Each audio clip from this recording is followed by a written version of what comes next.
오늘 정신분석이란 무엇인가 책더리를 하겠습니다. 양으로 보면 거의 절반 가까이 되는데 필요에 의해서 일찍 끝내고 새로운 책을 또 시작하도록 하겠습니다. 오늘은 크게 한 3가지 정도가 중요한데요. 꿈을 왜 우리가 꾸게 되는 걸까요? 그리고 꿈은 과연 정신분석을 위해서 어떤 중요성이 있을까요? 꿈은 우리에게 뭘 알려주는 건가요? 꿈은 믿을 수 없는 거 아닌가요? 꿈에 관한 이야기를 좀 정신분석적 의미에서 한번 파악을 해보고요. 그럼 우리의 무의식 속에는 어떤 내용들이 들어있을까요? 이걸 좀 살펴보고, 꿈과 무의식 내용은 유사한 내용입니다. 그리고 이제 신경증의 원인이라고 하는 이 책의 가장 중요한 파트라고 할 수 있는데요. 그리고 이제 프로이트에서 이제 분리돼 나오면서 칼 융이 자기의 학문적인 기반을 닦았던 리비도의 퇴행이라는 개념을 좀 소개하고 그것이 왜 중요했는지 이걸 좀 소개를 하겠습니다. 그리고 이제 또 하나는 어떤 사람 A라는 사람과 B라는 사람이 있을 때 똑같은 외적 충격 트라우마를 가졌을지라도 A라는 사람은 그것이 신경증이 되고 B라는 사람은 신경증으로 발전이 안 된다면 이렇게 물을 수 있겠네요. 원인은 같은데 결과는 왜 다를까요? 이 개념 sensitivity라고 하는 민감성이라는 개념을 통해서 개인의 소질적 차이 이것도 좀 소개를 하고요. 그리고 이제 9장으로 가면 이제 저희 10장은 예가 나오는 부분이기 때문에 10장은 소개하지 않겠습니다. 이제 9장에서의 핵심 내용이 그렇다면은 이제 전이라는 개념, 치료할 때 어떤 문제가 생길까요? 이런 것들을 통해 가지고 정신 분석이라는 것이 결국 신경증을 치료하기 위해서 2가지 하는 방법, 꿈에 대한 해석, 그걸 통해 가지고 퇴행을 이해하고 퇴행을 이해하는 방식으로 연상작용이라는 연상을 이끌어내는 이런 과정을 통해서 그의 어떤 부분에서 현실 부적응이 일어났는지 요거를 이제 살펴서 스스로 환자 자신이 자신의 상황을 깨닫고 현실을 대하는 자신의 태도, 융은 이제 태도를 강조합니다. 태도를 바꿈으로써 정신증 이것을 스스로 치료할 수 있다라는 융의 심리학의 독특한 점을 오늘 좀 말씀드리려고 합니다. 자, 그럼 6장 꿈으로 한번 넘어가 보겠습니다. 114쪽의 중간 부분 아주 중요한 문장 하나 읽어보겠습니다. 무의식의 기본을 둔 것의 효과가 의식에서 관찰될 수 있는가? 아주 나중에 융의 후기로 가면 다 이 얘기죠. 핵심이 뭐냐면 무의식으로부터 나온 것이 과연 의식에 의해서 관찰될 수 있는가? 근데 이제 문제가 있죠. 제가 흐름터를 하는 가장 중요한 저 개인적인 목적은 책 읽기라기보다는 낱말을 우리말로 바꾸는 데 있습니다. 의식이라는 것이 알아차림, 깨어 있으면 우리는 깨어 있다와 알아차리는 건 다르죠. 깨어 있어도 뭔가 알아차리지 못할 때가 있습니다. 그래서 어떤 사람 환자가 깨어나면 사람들이 그러죠. 나 알아보겠어? 그럼 고개를 끄덕끄덕 하면 누군지 알아본다는 거죠. 이렇게 알아차리는 거, 알아보고 자기가 본 것이 무엇인지를 밥상 차리듯이 요것은 밥, 국, 김치, 숟가락 이런 식으로 인식의 테이블 위에서 그것이 어떤 것인지를 로서로 결합시킬 줄 아는 능력, 이것이 알아차림인 거죠. 그러니까 차림은 고도의 분석, 또 개념화, 그리고 이제 추론의 능력을 갖고 있을 때만 가능한 겁니다. 밥상은 뭐 아무렇게나 차리나요? 원숭이는 밥상을 차릴 수가 없는 거죠. 사람만이 밥상을 차릴 수 있는데 전체 행위, 밥을 먹는다라는 전체 행위, 또 사람과 사람의 관계, 또 음식들 사이의 궁합, 이 모든 것을 알 때만 차림할 수 있는 거죠. 알아차린다는 것은 알아보고 알아듣고 알아하고 하는 이 알매 쭉 사슬들이 있습니다. 이것들을 일목요연하게 범주화할 수 있는 능력을 뜻하는 거네요. 그러니까 깨어있다와 알아차림은 좀 다른 차원의 이야기입니다. 물론 깨어있지 못한다면 당연히 알아차릴 수가 없는 거죠. 일단 깨어있다는 것이 전제가 되는 거고요. 반면에 무의식이라는 건 의식의 반대라는 개념이 아니고 반의식 뭐 이런 게 아닙니다. 알아차림이라고 의식을 번역하는 순간 이제 무의식은 거꾸로 되겠네요. 알아차리지 못함. 그럼 무의식도 우리가 깨어있을 때 가능합니다. 특이한 해석이네요. 우리말로 바꿔놓고 보니까 무의식이라는 것도 일종의 깨어있음을 전제로 하고 있네요. 그럼 이제 깨어있는 게 무엇이 깨어있는 거냐? 이게 좀 어려운 논의였습니다. 일반적으로는 정신을 얘기하는데 정신, 제가 이것을 넋이라고 바꿨죠. 좀 어려운 논의가 됐었습니다. 이전 우리 유튜브를 보시면 넋에 관한 자세한 논의가 되어 있습니다. 제가 넋을 몸의 넋도 있고 뭐 우리 계단 올라올 때 몸의 넋이 활용이 됩니다. 저절로 계단을 알아서 올라오는 거죠. 그때 알아서 올라오도록 활동하고 있는 정신, 우리가 보통 지각이라고 표현하게 되는데요. 우리 그 메클러 뽕티를 표현을 치자면은 센서리 모토라는 겁니다. 감각 기관들을 돌아가게 만드는 원인, 이런 것들이 있는 거죠. 이걸 넋이라고 부를 수 있는데 몸과 관계되어 있어서 몸넋 이렇게 부르게 되고요. 그다음에 우리 이제 이런 어떤 것을 어떤 것으로 알아차리고 또 미루어 나가는 능력이 있습니다. 추론이라고 하는 건데 밀다. 자기 앞으로 나아가게 만드는 게 밀다죠. 당기다. 자기 쪽으로 끌어오는 것이 당기다입니다. 그러니까 밀당이라고도 할 수 있는데 이렇게 생각이라든지 어떤 판단을 A로부터 자기 앞쪽 또는 아직 내가 경험하지 않은 쪽으로 밀고 나아가는 거. 이 미루어 보기, 미루어 생각하기, 미루어 느끼기 이런 거 있죠. 자, 그렇다면 이제 우리 그 알아차림의 방향도 여러 가지가 있다는 걸 알 수 있는데 느낌도 있고요. 느껴서 알아차릴 수 있죠. 느낌. 감각 기관들이 없다면 우리는 알아차릴 수가 없습니다. 공포, 기분도 알아차림의 한 방법입니다. 기분, 감정. 정서도 그런 거죠. 정서.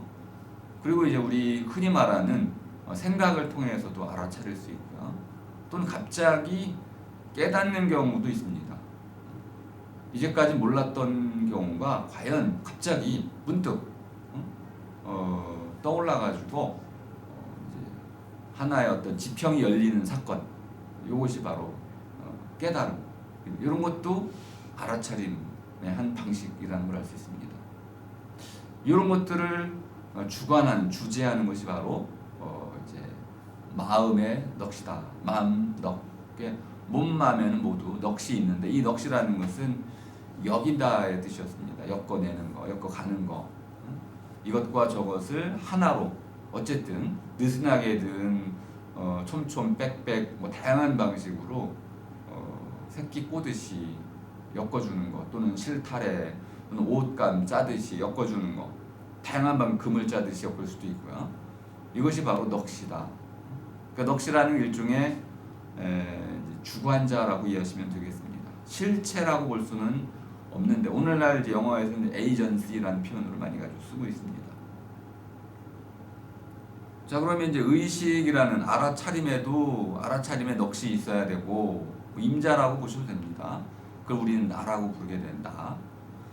또 이 알아차리지 못함도 깨어있음에 기반하고 있으니까 깨어 있으면서 스스로 알아차리지 못한 채 어떤 말이나 생각이나 행동이나 버릇을 갖게 되죠. 이렇게 자신도 모르는 사이에 하게 되는 수많은 말과 행동들, 생각들, 공상들, 이런 것들이 바로 무의식이라는 말로 가리키는 영역입니다. 이걸 저는 이제 못 알아차림이라고 쓰고, 못이라는 낱말의 의미는 모자란다, 다다르지 않은 상태, 어디에 이르지 않은 상태, 부족한 상태네요. 이게 바로 못입니다.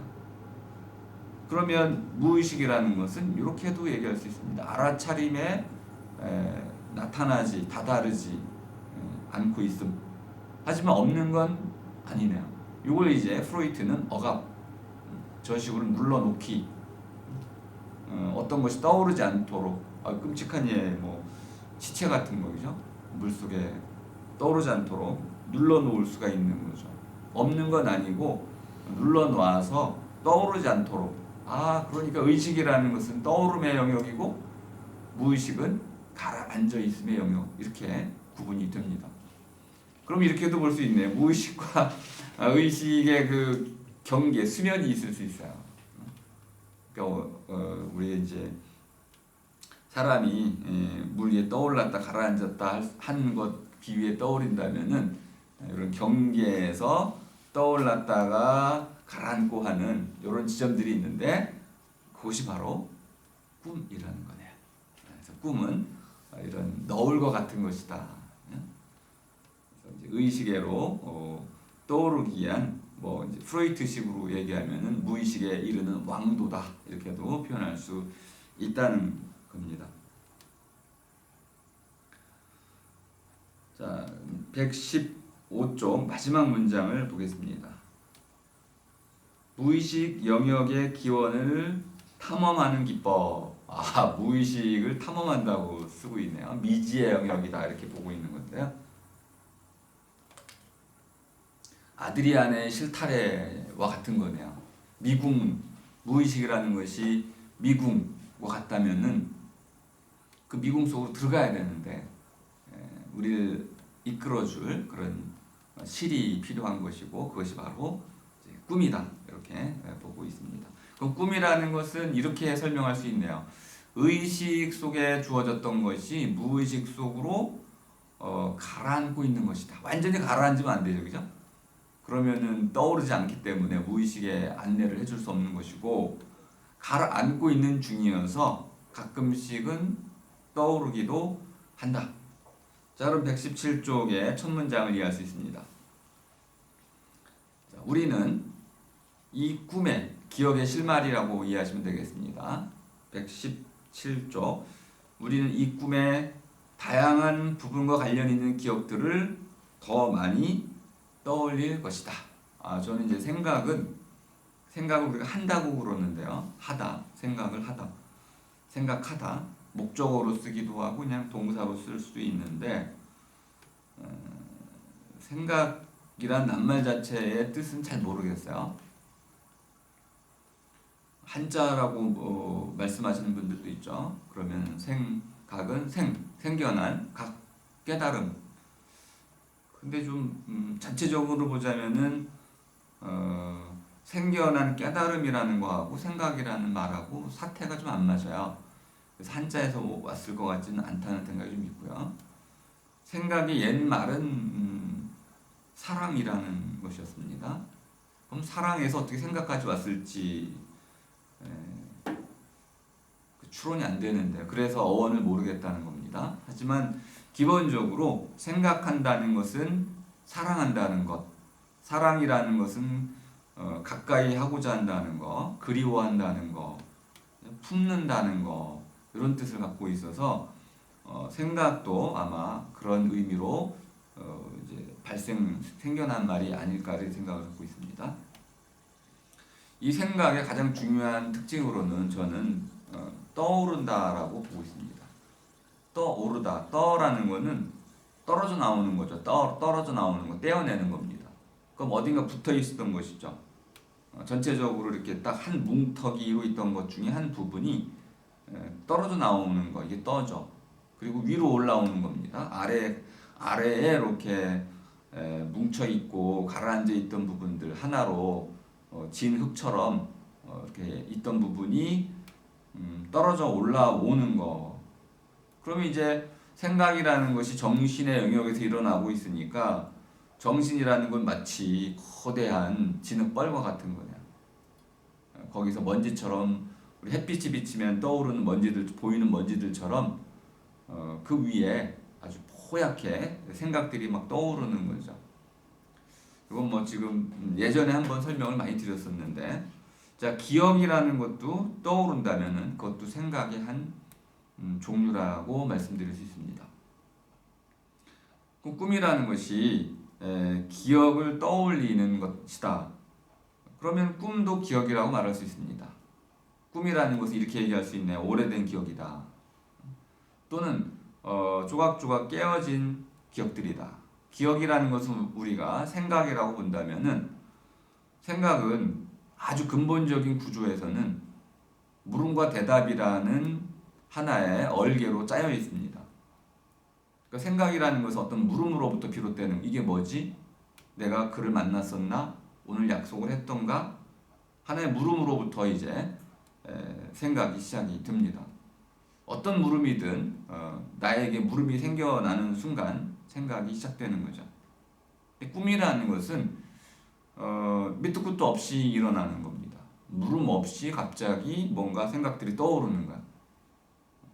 그러니까 기억이라는 것은 나에게 저장됐던, 저장이란 말 이따 좀 설명을 드릴 텐데, 내 안에 들어있던 어떤 것을 다시 끄집어내는 것이 기억이라고 할 수 있습니다. 그런데 꿈이라는 것은 분명히 기억되어 있는 것이긴 한데 내가 의도적으로 끄집어낸 건 아니야. 그러니까 저절로 이루어진, 저절로 끄집어내지는 생각들의 어떤 파편들인 거죠. 이게 좀 어렵습니다. 꿈에는 연관성이 있기도 하고 없기도 한 거죠. 근데 기억의 가장 중요한 특징 중에 하나가 내 안에 있던 어떤 생각들이 떠오르는 것인데, 제가 이제 뇌 배반이라는 책을 언급하면서 소개했던 부분인데요. 기억은 반드시 재구성이 됩니다. 그대로 마치 지금 찍고 있는 동영상처럼 재생되는 기억은 하나도 없어요. 기억은 내가 떠올리는 순간 지금 현재의 상황 또는 현재의 맥락, 콘텍스트 이런 것들 하에서 새롭게 재구성되는 거죠. 그러니까 기억할 때마다 기억은 끊임없이 새로워집니다. 어떤 의미에서는 탈색되기도 하지만은 어떤 경우에는 착색되기도 해요. 그렇다면 기억이라는 것은 믿을 만한 것이 못 되는 겁니다. 이 기억에 관한 많은 실험들이 있다는 걸 여러분이 아실 겁니다. 실제로 우리는 엉뚱한 기억들을 갖고 있습니다. 전혀 잘못된 기억들을 갖고 있는 것이죠. 그렇다면 이렇게 꿈을 통해서 엉뚱한 기억들을 내가 떠올린다고 해도 과연 그것이 그 옛날의 사건들을 보여준다는 그런 보장이 있을까요? 당연히 없겠네요. 자, 그렇다면 이제 우리는 꿈을 과연 무의식에 이르는 통로로 보면서 어떻게 우리가 그 무의식의 어떤 내용들을 해석하기 위한 정당한 수단이라고 말할 수 있을까요? 그 꿈의 어떤 꿈 해석의 정당성이라는 것이 의문이 된다는 겁니다. 자, 이건 당연히 중요한 물음이기 때문에 정확한 대답이 필요합니다. 117쪽 두 번째 달랑 마지막 문장에 융이 이렇게 일종의 하나의 꿈에 대한 그 해석의 정당성을 제시하고 있습니다. 마지막 문장. 꿈의 재료를 놓고 꿈을 꾼 내용들이죠. 뇌과학 같은 데서는 우리 감정이나 정서도요, 오래된 기억으로 이해합니다. 그러니까 우리는 감정과 기억을 전혀 다른 것으로 이해하고 있는데, 오늘날에는 이런 기억들도, 아니 그 감정이나 정서, 느낌 이런 것들도 아주 오래된 기억으로 설명할 수 있다고 합니다. 꿈의 재료, 기억들, 오래된 기억들 이것들을 놓고 형식이나 내용에서 자 밑줄 한번 쳐보시죠. 공통적인 특징을 찾아낸다. 그러니까 꿈 하나하나 낱낱이 믿을 수 없지만은 그 꿈이나 기억 속 오래된 기억 속에서 드러나는 형식이나 내용에서의 공통점 이런 것들은 믿을만하다는 거죠. 뒤에 가면 이걸 상징, 심볼이라고 부르게 됩니다. 그리고 바로 이 부분에서 융이 나중에 집단 무의식이라는 원형적 사고라는 것을 끄집어내게 되는 거죠. 이 원형적 사고는 자기가 경험하지 않은 어떤 내용들도 마치 아는 것처럼 기술하고 또 그것을 이야기한다는 겁니다. 나중에 칼 융의 이제 후기 쪽은 전부 이 상징 해석으로 이루어져 있다는 걸 알 수 있죠. 여기서 얘기하는 꿈 속의 공통적인 내용들, 특징들 이것들이 바로 상징이고 그 상징은 한 개인이 갖는 것이 아니고 공통 특징이다 보니까 하나의 공동체, 그래서 집단이라고 말하는 그 집단 전체가 마치 유전적으로 이렇게 내림하듯이 물려받았듯이 그렇게 갖고 있는 거다. 그러므로 그런 내용들을 가지고 꿈을 해석하면 꿈에 대한 정확한 분석이 가능하다. 과학이다. 이렇게 융이 주장하려고 하는 겁니다. 자, 118쪽으로 오면 첫 문장. 아마추어들은 꿈을 자기 주관적으로 평가하기 때문에 꿈의 재료 속에 있는 이런 공통의 요소, 과학적인 분석, 객관적 평가를 못한다는 겁니다. 그래서 첫 번째 단락 아랫부분 그 오토 랑크라는 사람 인용하고 있죠. 스스로 해석되는 꿈. 요거 한번 독일어 한번 보겠습니다. Ein Traum, der sich selber deutet. 독일어, 영어가 아닌 동일어인데요. 118쪽에 트라움이라는 건 꿈이라는 뜻입니다. 트라우마하고 연결된다는 걸 알 수 있네요. 트라우마. 트라우마는 다친 거라고 그러죠. 다치다, 다침. 닿아서 무엇인가 상처가 생기는 거, 찔리는 거, 베이는 거, 그 때리는 거 이런 것들이 다침이라고 했습니다. 이게 트라우마죠. 그것이 내면화된 것들을 이제 꿈이라고 할 수 있겠네요. 우리말 꿈이라는 건요, 꾸다에서죠. 꾸다. 빌려오는 겁니다. 그러니까 꿈이라는 게 예지몽의 의미로 많이 이해됐던 것입니다. 근데 뒤에 나오는 der sich selber deutet. 이게 이제 원래 정확히 표현하자면은 트라움 뒤에 이제 콤마가 찍히고 도이테트 뒤에 마침표 피어리드가 찍혀야 됩니다. 문장이기 때문에. 제가 원문을 안 봤기 때문에 어떤지 모르겠는데 아마 오타일 가능성이 높습니다. 자, sich selber라는 것은 self라는 의미, self. 제기대명사입니다. 스스로 도이텐이라는 것은 해석된다는 뜻인데 우리말로 해석된다 하지만 이제 독일어로 보면은 뚜렷해진다는 뜻입니다.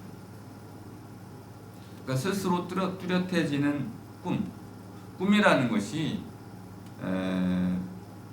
누군가 해석자에 의해서 이렇게 저렇게 두드러지게 해석되는 것이 아니고 꿈 자체를 두드러지게 보여주고 있다는 거죠. 그러니까 꿈은 저절로 이해된다는 겁니다. 이 말의 의미는 뭐냐면 꿈 안에 내적인 해석의 체계가 있다 이런 뜻이에요.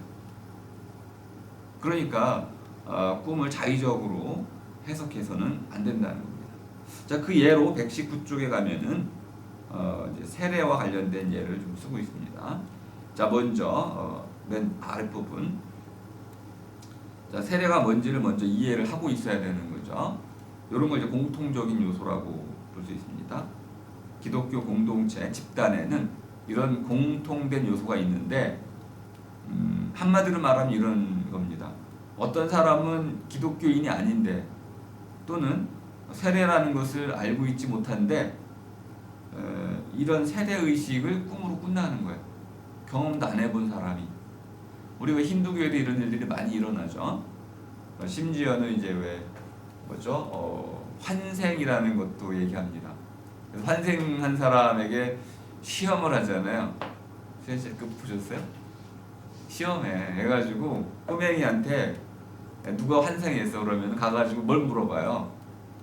너 언제 살았니? 물어보면은 뭐 그 자기가 이미 살아본 시기가 아닌데 한 뭐 100년, 200년 전에 누군가의 모습을 그대로 설명해 줍니다.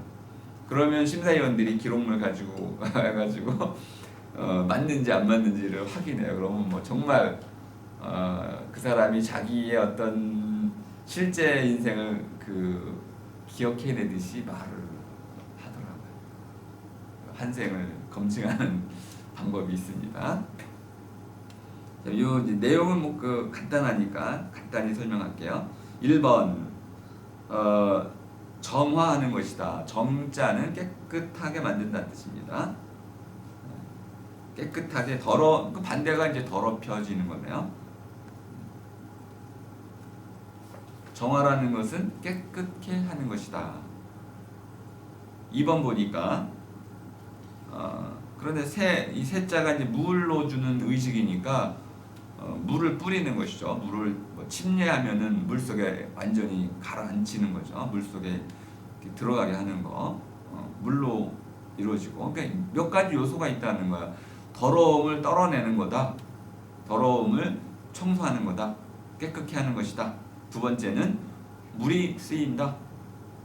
세 번째는 어떤 물과 관련된 뿌리거나 가라앉히거나 하는 의식을 거행한다.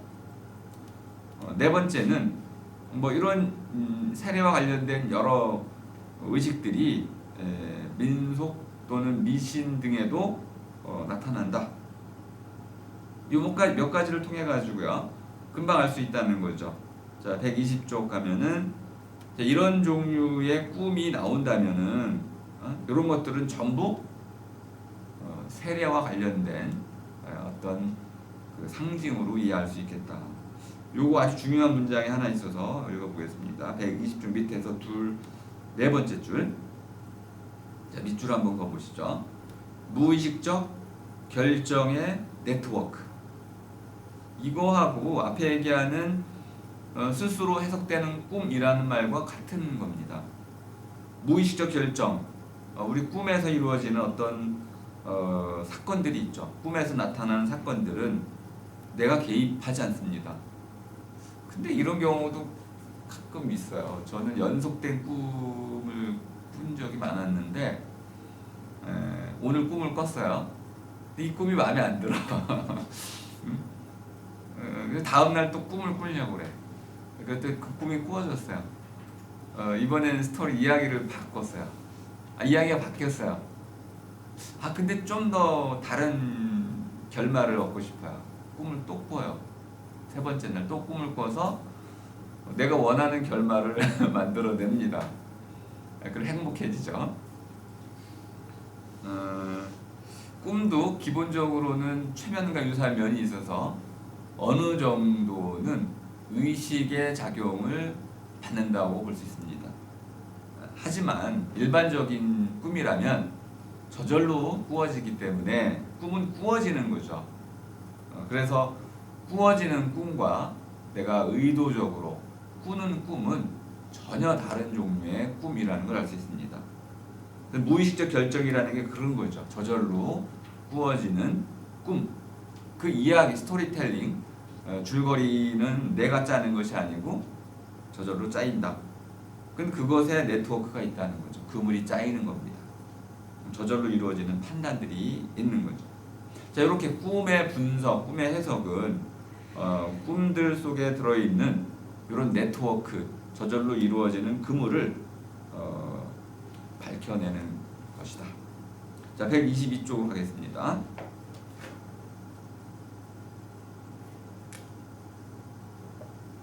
자, 그런데 이제 문제가 하나 있다는 거예요.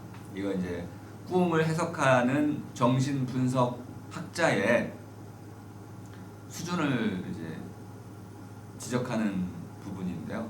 아마추어들은 꿈을 잘못 해석한다는 거죠. 그래서 전문가가 돼야 된다는 것인데 122쪽 위에서 둘, 넷, 다섯 번째 줄. 자, 망치로 못을 친다.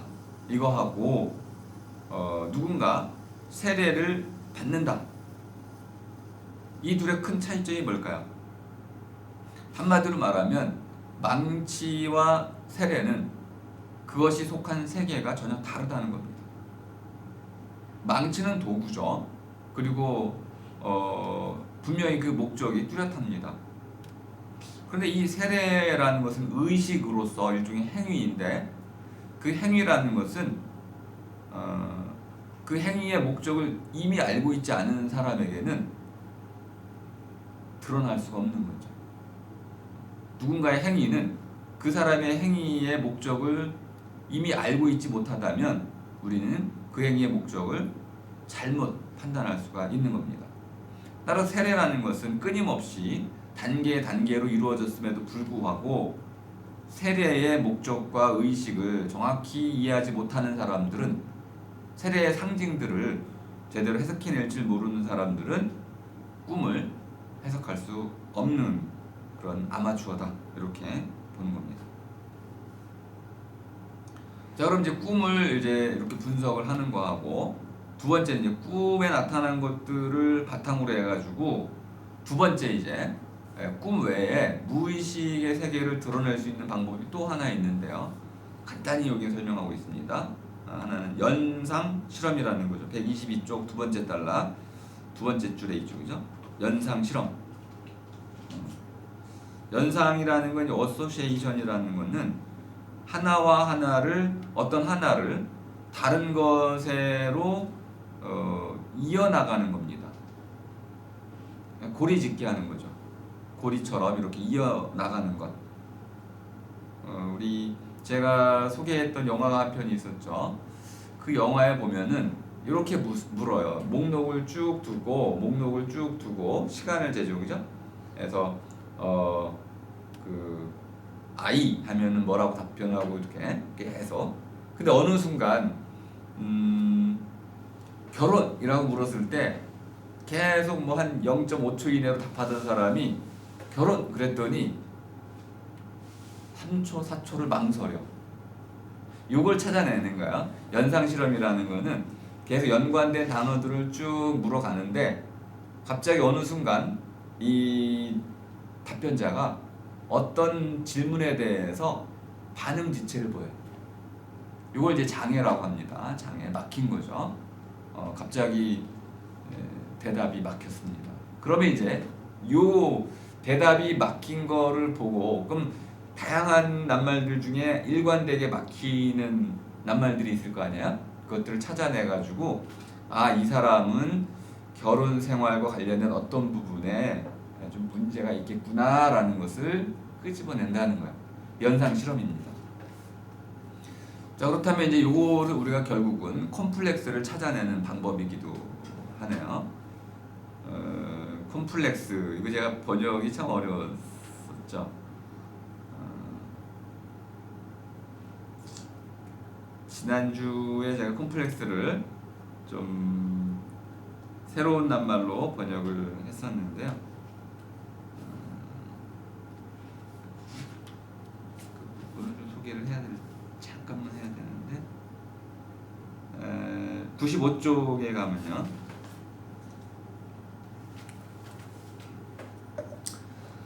이 콤플렉스 앞에는 제가 좀 이상한 번역을 제시한 적이 있었죠.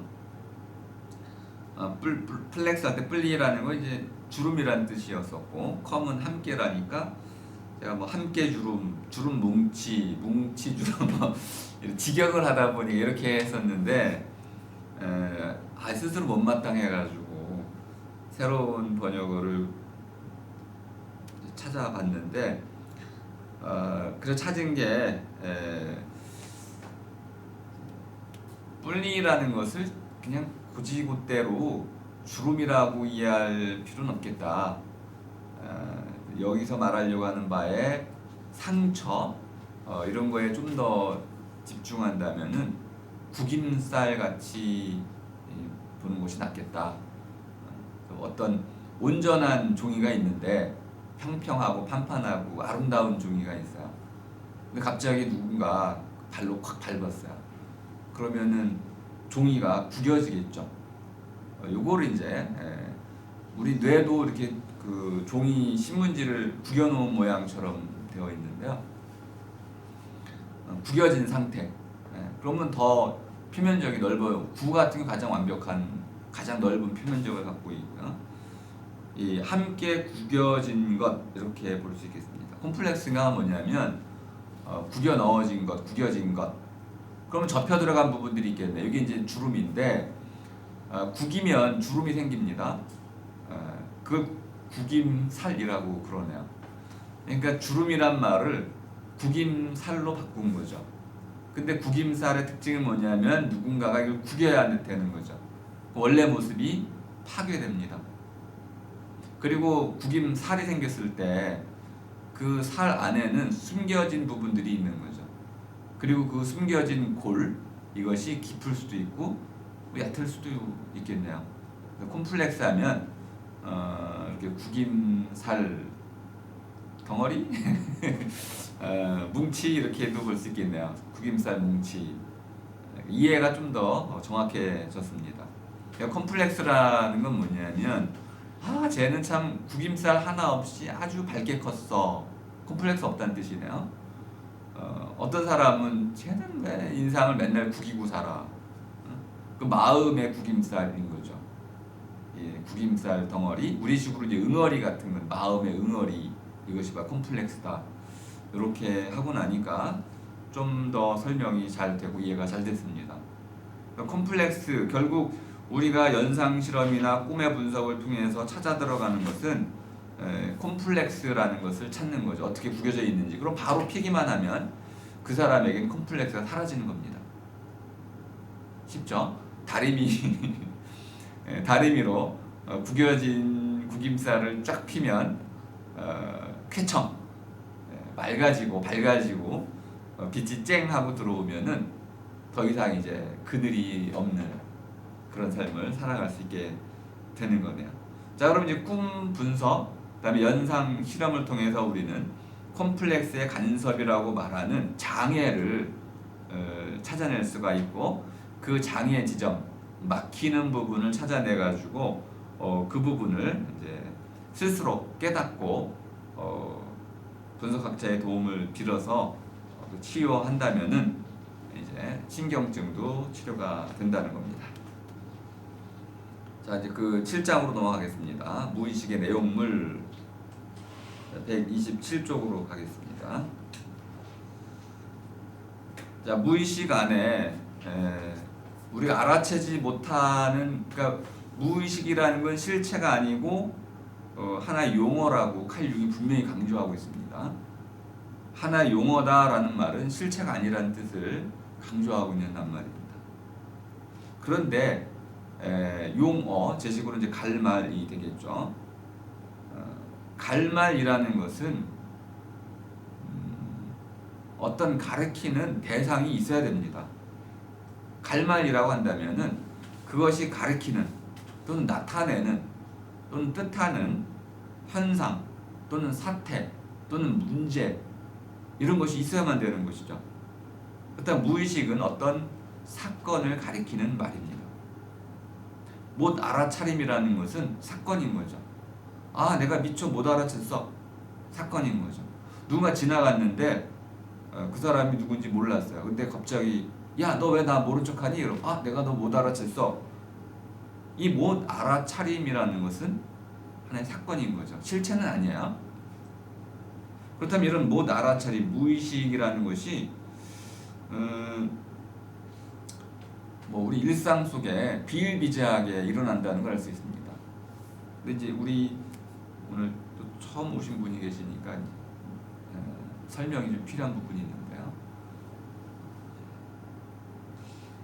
칼 융의 경우에는 이런 신경증의 원인이 프로이트하고 달리 과거에 겪었던 어떤 외상, 트라우마, 다친 데로부터 비롯된다고 보면서 동시에 또 하나의 원인을 추가하고 있습니다.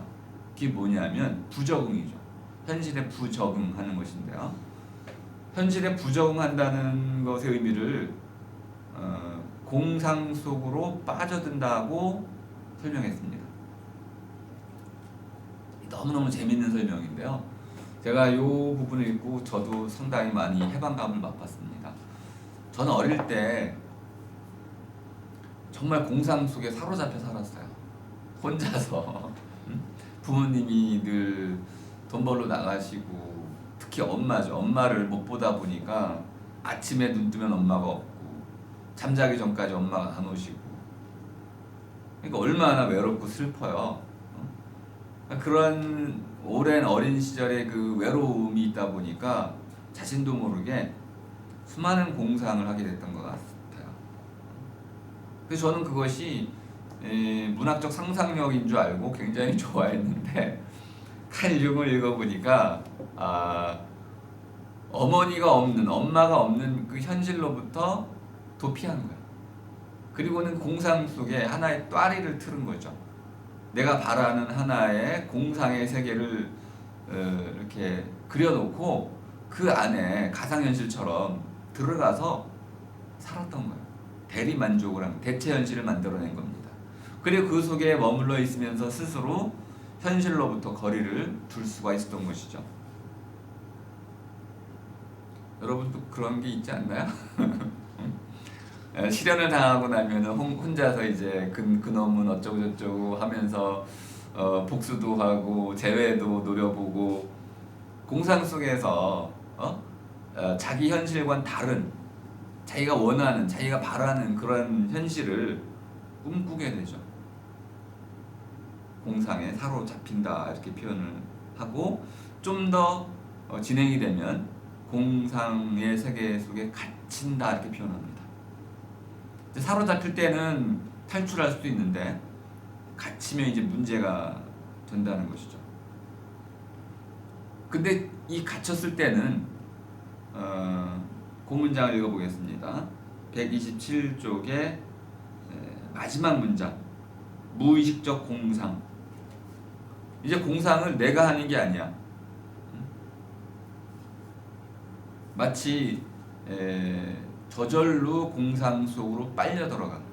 그리고는 갇히기 때문에 빠져나오질 못하는 거죠.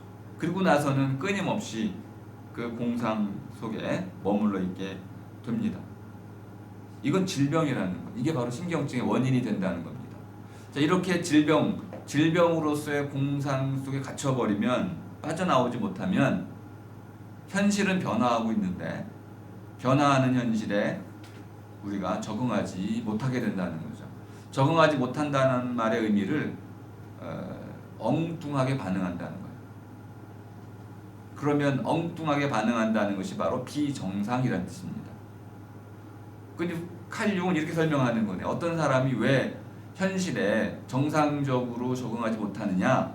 그는 어떤 어릴 때에 다친 기억 또는 다친 상처 이런 것들 때문에 그걸 극복해내지 못하고 공상 속으로 빨려 들어가서 공상에 갇혔기 때문에 그렇다. 자기가 원하는 공상의 세계에 들어가서 그걸로 현실에 치유를 했던 것이죠.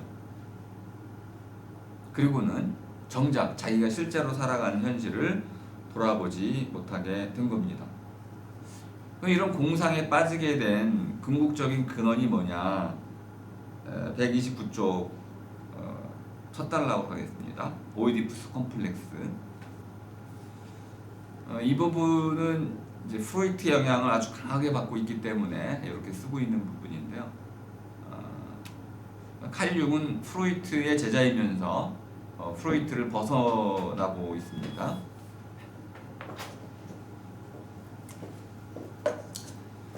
프로이트를 벗어나는 부분도 있는데, 그 부분은 바로 좀 이따 설명드릴 퇴행이라는 부분 있고, 연상 실험에서의 상징 분석 이런 것들은 프로이트로부터 벗어나는 건데, 이 콤플렉스 부분도 사실 칼 융이 좀 더 강조했던 부분이 있었지만은 프로이트로부터 비롯된 용어여서 완전히 벗어나지 못하고 있습니다. 오이디푸스 이야기는 오이디푸스 비극은 오이디푸스 티라누스, 오이디푸스 왕은 여러분이 다 아는 이야기일 겁니다. 신탁을 받았죠. 오이디푸스가 신탁을 받았는데 네 어머니와 결혼해서 첫 번째는 그런 네 아버지를 죽이고 네 어머니와 결혼해서 아이를 낳을 것이다 라는 신탁을 받게 됩니다. 이게 바로 오이디푸스 컴플렉스의 유래가 되는 거죠. 이걸 프로이트가 이렇게 설명을 하네요. 리비도 이론의 핵심을 여러분이 조금 다시 환기하셔야 되는데, 리비도라는 말을 제가 좀 상스럽게 다시 번역을 하고 있어가지고 듣기에 좀 귀에 거슬릴 수도 있는데요. 리비도라는 것을 칼 융은 에너지라는 말로 바꾸고 있습니다. 프로이트는 그냥 리비도라고 쓰고 있고요. 리비도라는 말의 원래 의미는 성적 욕망이라는 뜻입니다. 사랑이라는 뜻도 있고 패션, 열정이라는 뜻도 있습니다. 넓게는 열정이라는 뜻이 있고요. 좁게는 성적인 욕망이라는 뜻이 듭니다. 그런데 이 리비도는 에너지라는 의미도 갖고 있어요. 우리 자동차에 가솔린을 넣으면 이제 엔진이 돌아가죠. 이 엔진을 돌리는 힘, 그래서 이제 충동이라는 뜻을 갖고 있는 거죠. 충동, 독일어 이제 트라이벤입니다. 돌리는 힘. 우리도 사람이 삶을 살아가려면은 생명에 대한 욕구 이런 것들을 갖고 있어야겠죠. 오늘 아침에 일어났는데 갑자기 살고자 하는 욕망, 무의식적인 욕망이 없으면, 본능이 발동되지 않으면 움직일 수가 없게 되겠죠.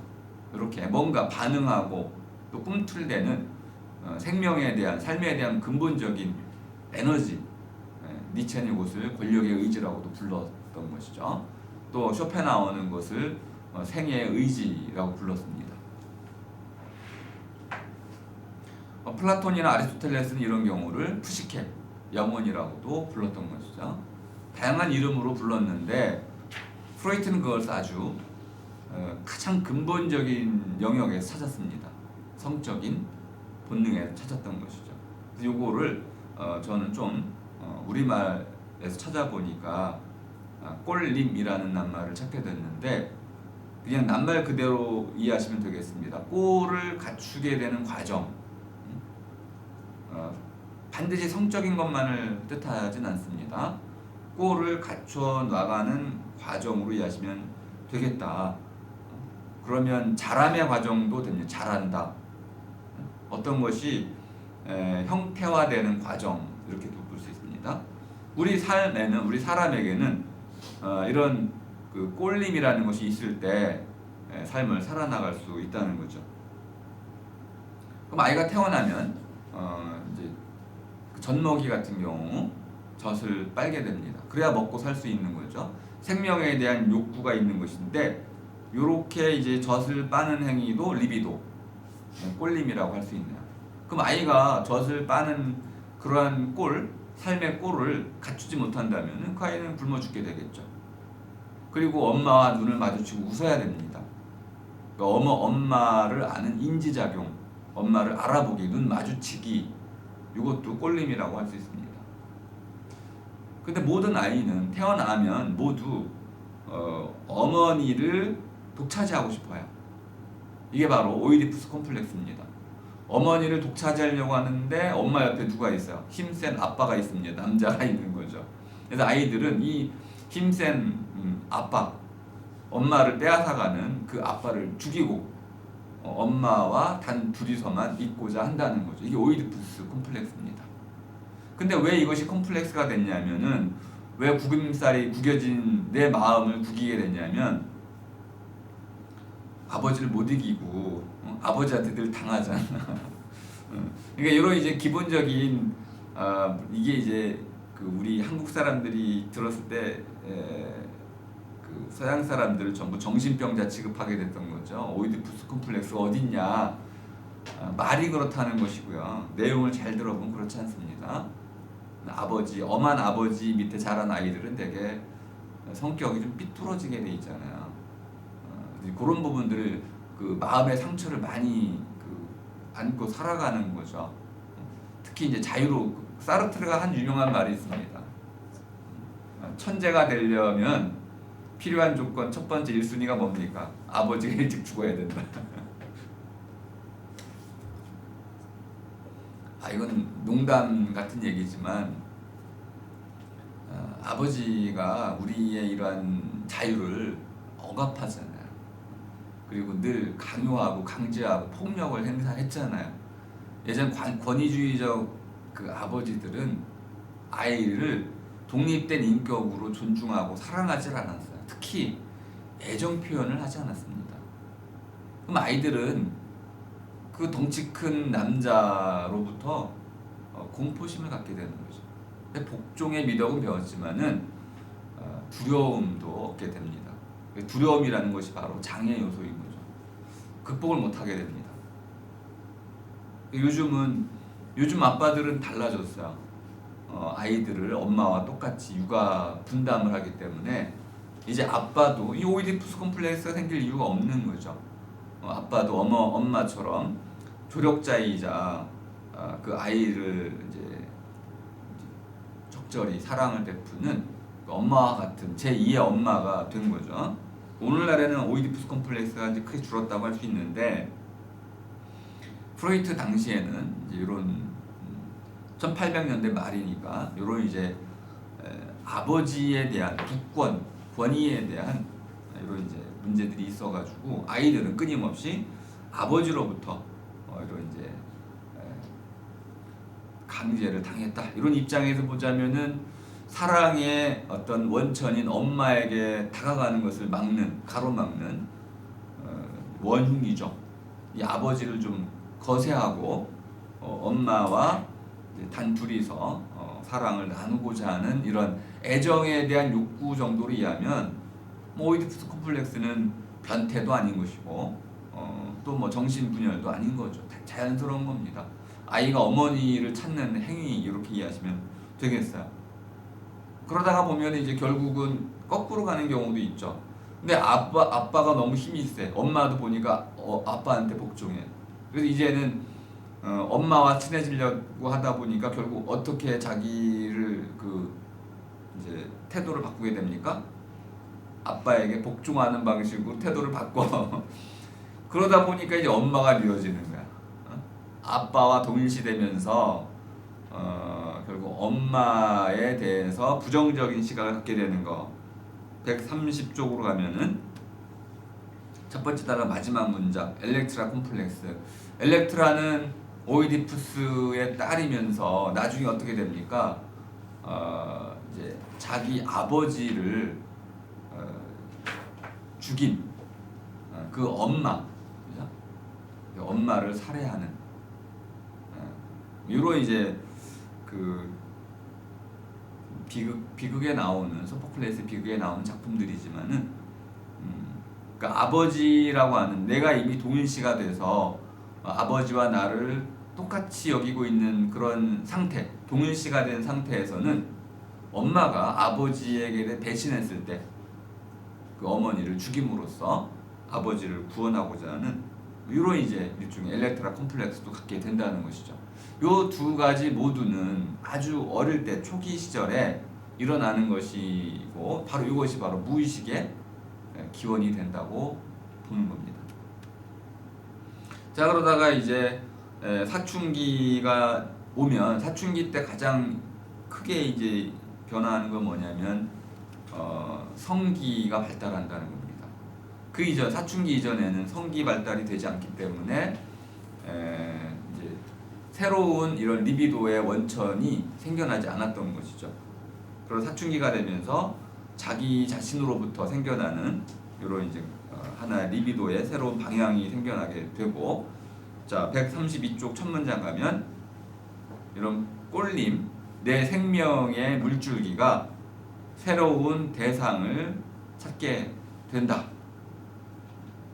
그러니까 아버지 어머니를 넘어서서 이제 가족을 넘어서서 세상으로 나아가게 되는 것이죠. 이것이 바로 성애라는 것입니다. 이 성애를 통해 가지고 이제 우리는 새로운 종류로 넘어가게 되는데 여기까지 뭐 간단히 설명하고 더 이상 설명이 없기 때문에 8장으로 넘어가겠습니다. 자, 137쪽으로 가겠습니다. 자, 신경증의 원인 하나는 분명하죠. 트라우마였습니다. 새로운 원인을 제시하려고 하는 것이 이 8장의 원인인데요. 자, 중요한 문장이 있어서 한번 읽어보겠습니다. 137쪽 첫 단락 마지막 문장. 우리 콤플렉스라는 건 누구나 갖고 있는 거죠. 콤플렉스를 제가 이제 구김살 뭉치, 구김살 덩어리 이상하게 번역을 했지만은 마음의 구김살 정도로 이해하겠습니다. 마음의 구김살. 그럼 콤플렉스라는 것은 모든 사람이 갖고 있다고도 할 수 있습니다. 마음에 구김살 하나 없는 사람이 어디 있겠어요? 있을 수 있나요? 천사 같은 사람이 있다면은 마음에 구김살이 없을 수도 있겠네요. 어쨌든 마음의 구김살이라는 것이 있다면은 그건 우리가 다 받아들일 수 있고요. 극복해낼 수 있습니다. 그러니까 마음의 구김살 자체는 병의 원인은 아니라는 거예요. 그러면 마음의 구김살이 어떻게 해야 병으로 발전할 수 있느냐? 요걸 이제 설명하려고 하는 겁니다. 바로 갈등이라는 거예요. 갈등. 그러니까 한 문장. 병이 되려면 이 마음의 구김살이 병이 되려면 그것이 갈등을 빚어야 된다. 무엇과 갈등을 빚어야 됩니까? 자기가 처해 있는 현실, 상황과 갈등을 빚어야 되는 거죠. 우리가 그 상황 속으로, 현실 속으로 들어가서 현실의 문제를 해결하면 병이 아닌데 현실 속에 생겨나는 문제로부터 등을 돌리고 갈등을 제대로 해소하지 못한 채 공상 속으로 빨려 들어가면, 갇혀버리면 그것이 병이 된다는 겁니다. 자, 그래서 앞에 들었던 예를 가지고 다시 설명을 합니다. 137쪽 세 번째 단락, 젊은 그 마차에 놀랐던 그 젊은 여인의 예를 갖고 있습니다. 가지고 다시 설명을 합니다. 자, 138쪽으로 가겠습니다. 이 예는 앞에 쭉 설명이 됐었기 때문에 간단히만 설명을 드리겠습니다. 겉으로 드러나는 원인이 있고 실제 원인이 있다는 것을 잘 구분해야 된다는 얘기를 하고 있습니다. 그러니까 칼 융은 이러한 이 여인의 분석에 아마추어적 분석이 있고 전문가적 분석이 있는데, 아마추어적 분석은 그 여인이 말에게 놀랐던 그 이유가 말에 놀라가지고 제대로 대응하지 못했던 그 원인이 7살 때에 그 마차에서 떨어졌다는 그 어떤 기억, 이 트라우마로 이렇게 거슬러 올라가서 과거의 기억에서 원인을 찾는 것은 아마추어다. 하지만 거기에 더 깊은 진짜 원인이 도사리고 있다. 정신분석학자는 바로 그 원인을 찾아내야 된다는 것이죠. 자, 이 부분이 굉장히 중요한 부분이라는 걸 알 수 있습니다. 자, 간단히만 예를 따라가 보겠습니다. 138쪽 두 번째 단락. 자, 이 여인이 송별 만찬에 참석했다가 집으로 돌아오는 중이었어요. 그러다가 뒤에서 마차가 오는 소리가 들렸고 그 마차 소리에 놀라서 피하지 못한 채 강물에 뛰어들려고 했었죠. 그 현실의 부적응 사태를 보였습니다. 그런데 이제 아마추어는 이렇게 분석을 한다는 겁니다. 그렇다면은 이 여인이 말과 관련된 어떤 과거에 충격이 있지 않았을까 해가지고 그것을 찾아낸다는 거예요. 139쪽에 두 번째 단락 보니까 어릴 적 이 환자는 뭔가 여성적인 모습으로 살아가지 못했고 사춘기 때는 자기가 여성으로 드러나는 모든 자리를 피했고, 그러다가 140쪽으로 가겠습니다.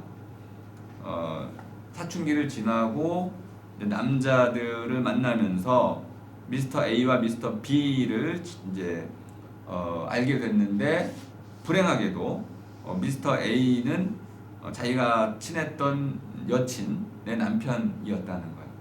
그리고 또 이제 같이 놀다가 파티에서 같이 놀다가 그녀 젊은 여인의 반지가 테이블 밑으로 떨어졌는데 미스터 B가 그걸 주워가지고 그녀에게 반지를 건네주면서 이게 뭔 의미인지 아시죠? 하고 물었더니 이제 그 젊은 여인이 엉뚱한 반응을 했다는 거죠.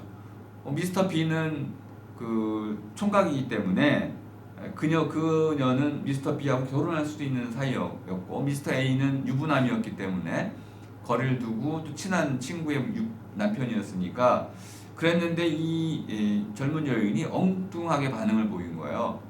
자기에게 호의를 보이던 미스터 B에게 화를 냈던 거죠. 그리고 나서는 미스터 A 유부남과 보트를 타고 가서 뒤집혀졌다가 미스터 A가 그 젊은 여인을 구해주고는 그 젊은 여인에 키스를 했어요. 그럼 죄의식을 갖게 되는 거죠. 그리고 자기 여친이 결국 왠지 미스터 A와 자기 사이의 어떤 그 비밀스러운 관계에 대해서 의심을 하게 되고 그러면 더 죄의식이 깊어지게 되는 것입니다. 자, 142쪽으로 가면은 자, 그래서 이제 두 번째 문장을 읽어보겠습니다. 우리의 환자는 사실 그날 밤 내내 이상한 기분을 느끼고 있었다. 그녀는 신경이 극도로 예민해져 있었다. 자, 이제 A씨 부인은 뭔가 우울증이 좀 깊어져서 어디 멀리 떠나야만 됐고 이 젊은 여인은 그것을 하나의 기회로 생각을 하고 있었어요. 미스터 A와 친해질 수 있는. 하지만 내면적으로는 도덕의식이 발동을 해서 그래서는 안 된다고 생각을 하고 있었던 것이죠. 그런데 집으로 돌아가고 있고 무의식적으로는 그 남자에게로 돌아가야 한다고 자기를 지금 설득하고 있는 것이죠. 이 내면과 외면, 의식과 무의식 사이의 이런 갈등 때문에 갑자기 무의식이 그 말발굽 소리에 대해서 엉뚱한 반응을 보이도록 이끌었다는 겁니다. 그 문장을 한번 읽어보겠습니다. 143쪽 두 번째 달라 미스터 A라고 나오는 부분부터 보겠습니다. 둘, 넷, 다섯 번째 줄. 자, 미스터 A는 사랑의 고백으로 화답하도록 유혹을 받았다. 자, 이 마지막 사건에 비춰보면 그 전의 역사 전체가 아주 정교하게 바로 이 목표를 향하고 있었던 것 같지만 이 역사 내내 환자의 양심은 의식적으로 이 목표에 맞서고 있었다. 마음속으로 저절로 꼴리는 것은 미스터 A에게로 향하는 거였는데 도덕적인 의식은 그래서는 안 된다라고 자기를 설득하고 있는 거죠. 갈등이 일어난 거죠. 바로 이 갈등이 젊은 여인으로 하여금 현실에 제대로 대응하지 못하도록 만들었다는 겁니다. 그 다음 문장도 중요하기 때문에 몇 문장 읽어보겠습니다. 이 이야기에서 무의식적 목표 또는 이 성향은 말에게 놀라는 장면을 무대로 끌어냈다는 거죠. 이 말에게 놀라는 장면, 이것을 마치 트라우마라고 분석했던 이 초기 해석은 무의식이 갖고 있었던 무의식적 효과라는 것을 제대로 못 봤다는 거야. 그 젊은 여인이 지금 말에 놀랐던 이유는 자기의 그 의식 차원에서 도덕이 명령하고 있는 거, 집으로 돌아가라 라고 명령하는 거에 대해서 무의식이 저항하고 있는 것이고, 그 말에게 놀라게 해서 다시 미스터 A에게로 돌아가도록 한 거죠. 좀 이야기가 맞아 떨어지나요? 그래서 무의식적으로 이렇게 말에게 놀라는 사건을 통해 가지고 자기가 꿈에 그리던 원래 마음속 깊이 이제 충동적으로 갖고 있었던 미스터 A에 대한 사랑을 이제 실행하게 된다는 얘기입니다. 근데 약간 반대하는데요. 네. 도덕감 이런 거는 무의식의 영역보다는 의식의 영역에 있고, 그런 내가 이 남자와 우리 친구 관계, 친구의 남편이지만 어떻게 같이 하룻밤을 보내고 싶다, 이거는 무의식 안에서의 욕망 그런 거 아닌가요? 그렇게 본다는 거죠. 그게 아마추어 분석이고요. 아마추어는 거기까지 못 본 거라는 거죠. 그러니까 교수님께서 무의식의 목소리를 들었다고 했는데 그게 도덕적인 목소리라고 했잖아요. 근데 그 무의식의 영역은 무의식적인 충동하고 도덕적인 의식하고 충돌, 갈등이 일어난다고 설명을 드린 겁니다. 네. 그 반대로 들으면은 제가 헛소리를 하게 된 거죠. 네. 이제 이 부분이 이제 지금 우리 이 책 전체에서 가장 중요한 부분입니다. 칼 융이 말하려고 하는 자기의 고유성을 드러내는 부분이기 때문에 자 144쪽으로 가겠습니다. 제목을 보시죠. 리비도의 퇴행. 퇴행은 영어로 좀 보겠습니다. 여기 안 써놨는데 이런 전문 학술 서적을 번역할 때는 좀 원어를 써주는 게 아주 좋습니다. 퇴행 한자도 안 써놨죠, 그죠? 영어를 regression, re라는 건 이제 뭐 다시라는 뜻으로 금방 이해가 되시죠? regression입니다. regression은 그냥 직역을 한다면 이전 단계로 되돌아감입니다. 우리 이러죠. 에이 쟤 왜 이렇게 유아틱해? 유아틱하다는 말의 의미가 그런 겁니다. 지금 성인인데 유아처럼 어린아이처럼 갓난아기처럼 행동한다는 거죠. 그럼 갓난아기 시절로 돌아간 겁니다. 이게 바로 리그레션이에요. 아니 지금 네 나이가 몇인데 아직도 그걸 하고 있어? 그 뜻이 뭡니까? 넌 이미 어린아이 시절을 지났고 어른이 됐어. 어른답게 행동해 라는 뜻인데 어른이 돼서도 왜 우리 특히 그 여학생들이 그 혀짧은 소리 할 때가 많잖아요. 근데 또 요 이렇게 이게 뭐죠? 유아적인 행동인데 이것이 바로 리그레션입니다. 리그레션이라는 것은 이제 우리 리비도와 관련해서 한번 설명을 하자면요.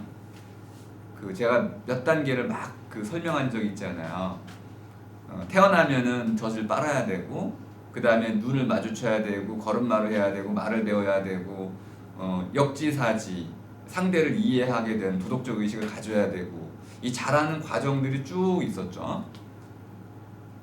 자라는 과정들을 쭉 우리가 이제 그 머릿속에 그려 보신다면은 하나의 흐름, 높아지는 단계의 흐름을 떠올릴 수가 있습니다. 그러면 제 식으로 말하자면은 사람의 꼴을 갖추게 되는 거예요. 근데 이 꼴이 갑자기 이렇게 자라났는데 뒤로 되돌려지는 거, 꼴이 허물어지는 과정, 이것이 바로 리그레션, 퇴행입니다. 꼴이 허물어졌어요. 되돌려 버렸습니다. 그러니까 지나온 꼴로 되돌아가 버렸어요. 이렇게도 말할 수 있네요. 되감겨 버렸어요. 그럼 분명히 우리는 질병이라는 걸 알 수 있습니다. 뒷걸음질이라고도 할 수 있고 또는 뭐 제가 문학적으로 표현한다면은 리비도의 썰물 이렇게도 할 수 있습니다. 앞으로 쭉 이렇게 리비도가 흘러가야 되는데 뒤로 그냥 쑥 빠져버렸어요. 되돌아가 버렸습니다. 썰물이 됐어요. 그러면 나는 이 자라난 이 단계는 텅 비어 있게 되죠. 오그라들거나 쑥그러들거나 무너지거나 뒤로 물러났습니다. 이미 다 지나온 과정이 있는데 그걸 되돌아가 버렸어요. 되돌아감. 이것이 바로 퇴행이라고 하니까 되게 어려워졌습니다. 이 말의 의미는 우리가 자라난다라는 이 자람의 과정을 전제로 했을 때만 이해할 수 있는 말입니다. 이전 단계로 되돌아가는 것이다. 이것이 바로 퇴행이라는 거죠. 그러니까 앞에 그 젊은 여인의 사례를 보면은 그 여인이 그 말의 마차 사건에서 갑자기 7살 어린아이 단계로 되돌아갔다 이렇게 설명하는 것은 아마추어의 분석이라는 거예요. 과연 그랬을까요? 그럼 이제 칼 융이 이렇게 물을 수 있는 거죠. 아니 7살 때 기억을 아직도 극복을 못했어요? 근데 왜 그것만 극복을 못했죠? 두 가지를 물은 거예요, 그죠? 아주 중요한 물음이었습니다. 트라우마가 있는데 트라우마가 뭐 하나만 있었겠어요? 뭐 끊임없이 트라우마들이 다친 부분들이 있을 텐데 왜 그 부분만 극복이 안 됐던 거죠? 또는 그 부분이 왜 상처로 남아 있는 거죠? 이렇게 묻는 것이고, 두 번째 물은 뭐였습니까? 더 중요한 물음이었죠. 왜 그 상처가 지금 드러났어요? 지금 여기라는 관점입니다. 현재, 현실이라는 관점이죠. 아무리 내 안에 상처들이 많을지라도 왜 우리 그런 말 하잖아. 네가 뭔데 나를 울려. 어떤 말을 한 거죠. 지금 촉발을 시킨 거야. 네가 뭔데 나를 울려라고 말했을 때는 지금 이 현실 속에서 수많은 과거의 상처들이 드러나는데 현재 관점에 드러나는 거죠. 그럼 지금 왜 드러나고 있냐 이거죠. 이 현실을 드러내는 것이 바로 전문가로서의 이제 정신분석이다.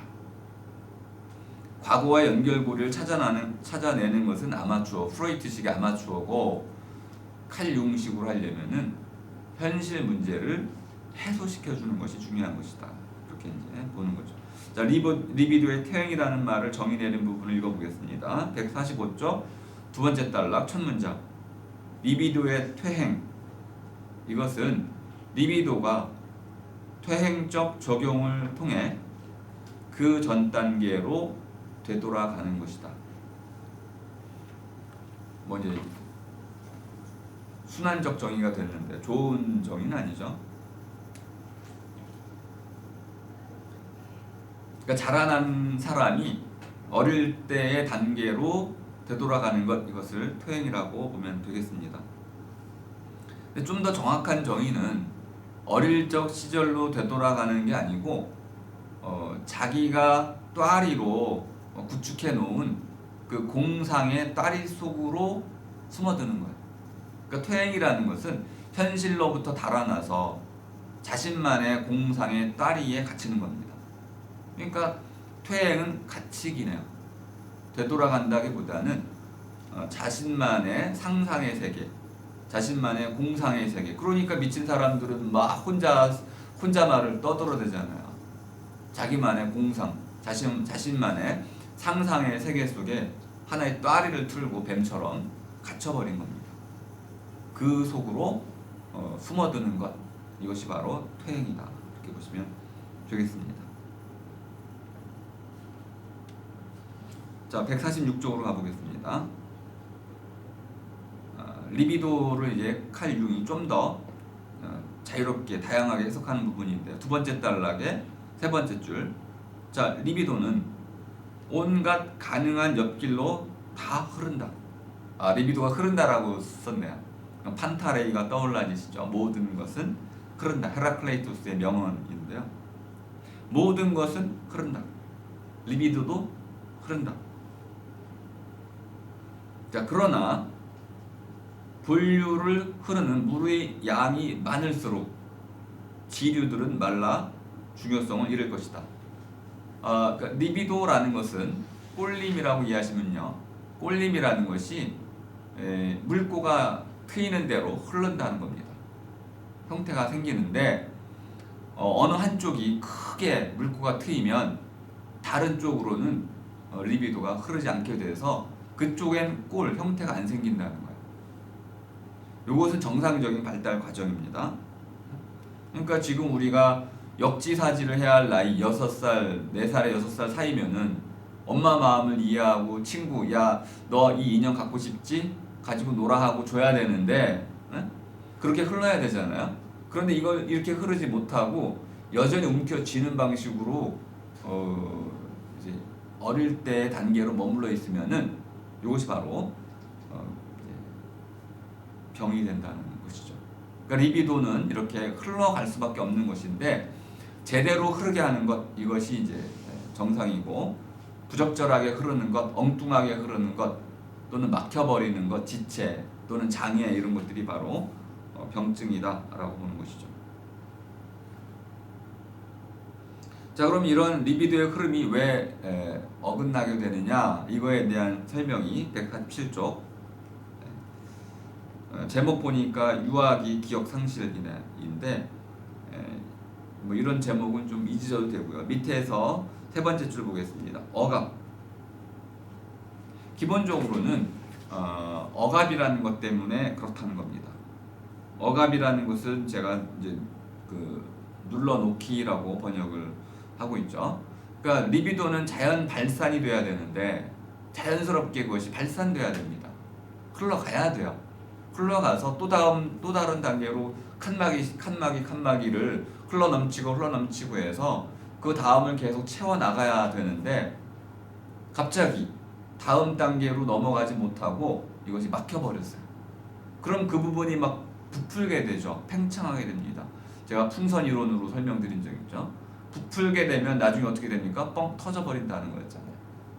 그러니까 리뷰더란 자연적으로 물꼬를 터줘서 자라는 방식으로 자라면 원동력이 되도록 흘러가야 되는데 흘러가지 못하고 눌려버렸어요. 그러면은 결국 억압되면 엉뚱한 곳으로 흘러가거나 또는 터져버린다. 그러면 이제 폭력이 된다고 표현할 수 있습니다. 자, 148쪽으로 가면은 성적 잠재기란 프로이트 설명에 대한 비판이 나오기 시작하는데요. 프로이트가 이렇게 설명을 했다는 거예요. 그럼 왜 7살 때 있었던 그 사건이 20대까지 드러나지 않고 숨겨져 있었나요? 잠재기가 있었다는 거죠. 이렇게 설명을 했습니다.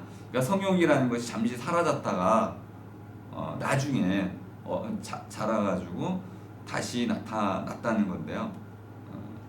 과연 그런 설명이 타당할까요? 칼 융은 그런 설명은 오류라고 보고 있습니다. 그럼 이제 어떻게 설명을 해야 될까요? 자, 154쪽으로 가겠습니다. 154쪽 신경증 원인에 대한 추가적 논의를 통해 가지고 한 장 더 넘기면 152쪽.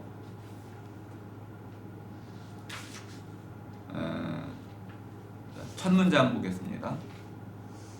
프로이트는 잠재기를 거쳐서 현재 드러나는 어떤 것이 원인이다라고 설명을 했는데 칼 융은 간단히 질문하는 거죠. 아니 그게 왜 잠재되어 있었죠 그동안? 그리고 지금 왜 그것이 갑자기 드러나는 겁니까? 이렇게 묻네요. 효과적인 원인은 언제나 지금 이 순간에 있으며 이 원인을 제거할 수 있는 가능성도 언제나 여기에 있다. 그러니까 문제는 어디에 있다는 거예요? 과거에 있지 않고 현재에 있다는 거죠. 현재 내가 처한 상황, 이 현실에 있다는 거예요.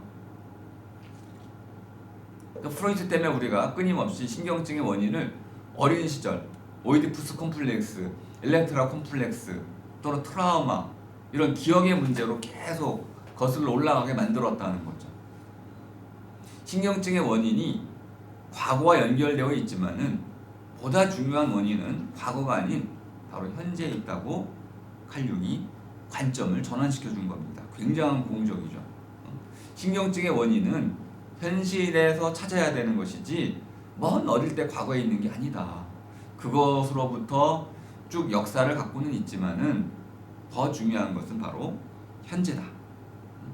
두 번째 단락의 마지막 문장 보겠습니다. 이런 신경증을 낳는 히스테리 공격을 낳는 원인 또는 그 동기들의 실제적 의미는 바로 과거로부터 현재까지 이어지는 전체에 대한 진정한 이해를 가질 때만 신경증을 치료할 수 있다. 그러니까 이 동기들의 실제적 의미, 현실적 의미, 현재의 의미를 이해하는 것, 이것이 바로 원인을 이해하는 것이다. 그러니까 현실에 대한 이해가 바로 원인에 대한 이해인 것이다. 이렇게 해가지고 이제 정신 분석의 방향을 과거로부터 현재로 완전히 돌려놓는 결정적인 공적을 쌓게 됩니다. 자, 154쪽으로 가면 이렇게 질문해야 되는 거죠. 자, 이렇게 이제 왜 지금 다 자랐는데도 불구하고 어른이 됐는데 갑자기 왜 이렇게 유아기로 되돌아가가지고 자기만의 공상 속에 따리를 트는 걸까요? 왜 우리는 공상 속에 갇히는 거죠? 이렇게 묻는 겁니다. 그러니까 퇴행이란 말 때문에 지금 칼융의 주장이 잘 이해가 안 되고 있습니다. 그러니까 퇴행이란 말을 아예 버리고 왜 우리는 현실에 대해서 잘못 판단하는 걸까요? 이렇게 물어도 됩니다. 이유가 뭐죠? 자, 그래서 이제 아주 쉬운 예를 들었습니다. 등반가의 예를 들은 거죠. 이건 쉬우니까 그냥 말로 간단히 하겠습니다. 저도 이런 경우가 있었는데, 제가 산을 좋아해가지고 아침마다 등산을 합니다. 근데 아주 피곤할 때가 있어요. 여러분도 그런 경험이 있을지 모르겠네요. 공부가 너무 잘 되면은 어떤 날은 뭐 14시간, 15시간씩 꼼짝 않고 공부를 할 때가 있잖아요. 그럼 피가 다 머리로 쏠려가지고 허약해집니다. 체력이 막 기약 막 떨어지고. 근데 그런 다음날 아침 또 새벽에 일어나서 체력을 보완하기 위해서 등산을 가면요, 어지러워요. 그러면 관악산 뒷산은 그 악이라는 게 이제 바위산이기 때문에 올라가면 겁이 나. 그러면 등산을 포기하고 그 산책로 같은 곳으로 이렇게 돌아와서 등산을 마치게 되는데, 아침 등산을 마치게 되는데, 내려오면서 두 가지 생각이 납니다. 첫 번째는 뭐냐면은, 아유, 내가 겁쟁이였나? 두 번째는 아니야, 오늘만 그런 거야. 오늘 내가 체력이 좀 딸려서 그래. 내일 체력이 좀 보강이 되면 내일 올라가면 되지. 이렇게 두 가지. 그 얘기를 해주고 있어요. 155쪽에. 이 등반가가 깎아지른 절벽 그 앞에서 이렇게 판단한다는 거. 첫 번째는 내가 용기가 좀 부족해. 좀 더 용기를 갖추고 노력해서 다음에 등반하지. 두 번째도 가능하다는 겁니다. 두 번째는 뭐냐면, 야, 이 산은 누구도 오를 수 없는 거야. 나만 오를 수 없는 게 아니고 누구도 오를 수가 없어. 이렇게 해가지고 자기를 이제 위로하는 쪽으로 해석을 한다는 겁니다. 융이 보기에는 저는 이제 왜 내가 등산에 실패했는지 그 탓을 찾는 거예요.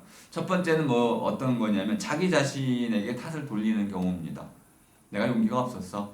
내가 체력이 좀 모자랐어. 다음에 또 도전하면 되는 거죠. 나의 문제로 돌리는 경우고. 두 번째는, 야, 저런 산을 나보고 어떻게 오르라고 그래? 이건 누구도 오를 수가 없어. 그래가지고 일반화하는 거죠. 자기를 기만하는 것이라고 보고 있습니다. 스스로 속이기. 그래서 이제 155쪽 마지막 부분 보니까 아주 간단히 설명을 해놨네요. 병의 중요한 원인은 바로 적응 실패다. 간단하네요. 적응에 실패하면 우리는 해석을 어떻게 합니까? 내 탓이요, 남 탓이요. 자기 탓으로 돌리는 사람은 결국은 성공할 수 있는 좀 더 낮춰서 성공할 수 있는 조금 낮은 단계로 돌아가거나 또는 더 열심히 노력하는 길을 택해서 현실을 잘 적응해 갈 텐데, 세상을 탓하는 사람은 결국은 현실과 등을 돌리게 되더라. 그리고는 망상 또는 공상 속으로 빠져든다. 이런 뜻이죠. 자, 그래서 156쪽 두 번째 단락 첫 문장 보겠습니다. 이런 갈등 또는 대립, 이런 모순, 이 속에서 결국 리비도가 둘로 쪼개지고, 그럼 리비도가 한 방향으로 힘차게 흘러가야 되는데 한 방향으로 흘러가지 못하고 두 방향으로 쪼개진다는 거죠. 쪼개질 뿐만 아니라 리비도의 그 흐름이 서로 충돌을 일으킨다는 거예요. 그래서 중요한 순간에 망설이게 되고 지체. 그죠? 지체란 말 제가 멋있게 설명해 드렸죠. 지체가 일어나고 결국 장애가 일어나서 궁극적으로는 현실에 대해서 제대로 대응하지 못하더라. 현실과 부조화. 이 부조화로 말미암아서 이제 결국은 엉뚱한 비정상적인 행동을 하게 된다는 것이죠. 그리고 결국은 이 신경증 또는 비정상의 원인이 뭡니까? 이렇게 리비도의 분열. 그 리비도의 분열은 왜 생겨났을까요? 현실에 대한 잘못된 해석. 이렇게 된다는 것이죠. 157쪽으로 가겠습니다. 157쪽에 첫 번째 단락 밑에서 다섯 번째 줄 보면 유아적 반응이라고 있습니다. 거기 밑줄을 쳐놓으시고요. 이것이 바로 퇴행입니다. 퇴행의 진정한 의미는 바로 어린아이처럼 행동하는 거죠. 옛날로 되돌아간 마치 어린 응석바지처럼 행동하는 거. 자, 그 다음 문장도 읽어보겠습니다.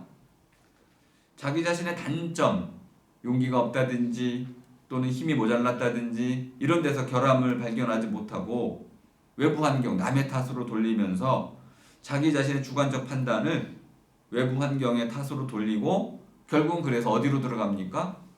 공상, 망상의 또아리 속으로 들어가더라. 이것이 바로 퇴행이라는 거죠. 그 다음에 이제 우리 젊은 여인의 그 사례를 가지고 요 퇴행을 쭉 설명해주고 있습니다. 자, 158쪽으로 가봤더니 자매 얘기가 또 나와요. 이 자매 얘기는 아주 결정적인 보기가 되는데요. 성장 과정이 유사했어요.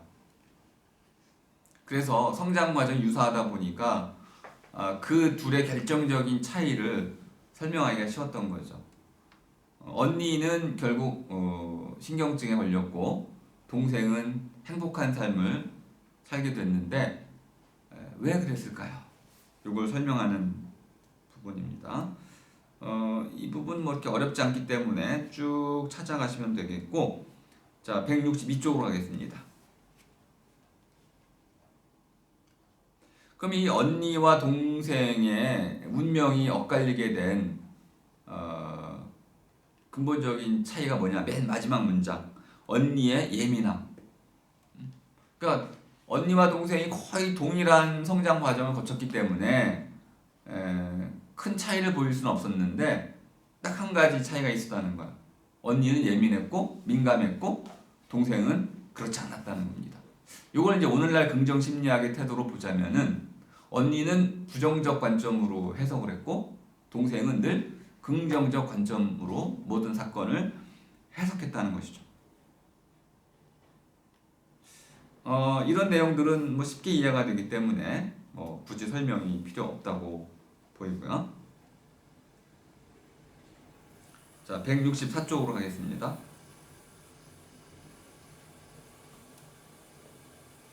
한두 문장 읽고 제가 기억이나 기억에 관한 설명을 좀 드릴 텐데요. 164쪽에 밑에서 네 번째 줄 보겠습니다. 과거의 현실에 근거한 공상. 이게 이제 프로이트를 비판하면서 받아들이고 그리고 자신의 새로운 퇴행 이론을 접목하는 아주 핵심적인 문장입니다. 과거도 물론 끌어들여야겠죠. 근데 더 중요한 건 분명히 현재라고 얘기를 하고 있습니다. 과거의 현실에 근거한 공상이 생겨난다는 거예요. 그럼 과거에 근거한 공상이 왜 생겨날까요? 현실이 너무 무거워서. 자기가 살아가고 있는 이 현실, 이 상황이 자기가 그것을 감당하기엔 너무나 무거워. 공포스러운, 두려운 거죠. 현실에 맞설 용기가 없는 거예요. 그러니까 달아나고 싶은 거죠. 근데 실제로 달아날 곳이 없어요. 왜? 현실은 내가 눈을 돌린다고 사라지는 게 아니기 때문에. 그렇기 때문에 그 신경증 환자는 현실로부터 또 다른 현실을 만들어내는 겁니다. 그 또 다른 현실이 바로 공상이라는 것이죠. 자, 퇴행이라는 것은 이렇게 자신이 재구성한 과거 속으로 되돌아가서 그 안에 머무르는 겁니다. 지체라는 말을 설명할 때 잘 설명드렸었죠. 하나하나의 단계가 있는데 그 단계를 넘어가야 되잖아요. 띠처럼, 그죠? 띠가 있어요. 띠. 그 띠가 있는데 기름띠. 그 기름띠 다음은 넘어가야 되는데 못 넘어가. 그 띠 안에 갇혀서 머물러 있는 거. 이게 바로 퇴행입니다. 그러니까 지체란 말과 퇴행이란 말은 같은 말인 것이죠.